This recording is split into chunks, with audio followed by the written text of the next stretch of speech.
கொளத்தூரில் விரைவில் திறக்கப்படவுள்ள பெரியார் அரசு மருத்துவமனை 210 கோடி ரூபாய் மதிப்பீட்டில் கட்டப்பட்டு வருகிறது. தமிழக அரசு வடசென்னை வளர்ச்சி திட்டத்திற்கு தொடர்ந்து முக்கியத்துவம் அளித்து வருகிறது. அதன் ஒரு பகுதியாகத்தான் முதலமைச்சர் ஸ்டாலின் சொந்த தொகுதியான கொளத்தூரில் 210 கோடி ரூபாய் மதிப்பீட்டில் 6 அடுக்குகளை கொண்ட பெரியார் அரசு மருத்துவமனை தயாராகி வருகிறது.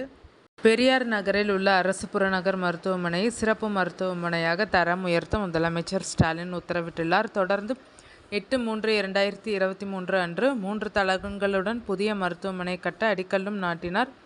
அதன் தொடர்ச்சியாக மேலும் சில சிறப்பு சிகிச்சைகளை வழங்குவதற்காக கூடுதலாக 3 தளங்களுடன் விரிவாக்கம் செய்து இதற்கான பணிகள் மும்முரமாக நடைபெற்று இறுதி கட்டத்தை எட்டியுள்ளனர். விரைவில் பொதுமக்கள் பயன்பாட்டிற்கு வரவுள்ள இந்த மருத்துவமனைக்கு பெரியார் அரசு மருத்துவமனை என பெயர் சூட்டிடவும் முதலமைச்சர் ஸ்டாலின் உத்தரவிட்டுள்ளார்.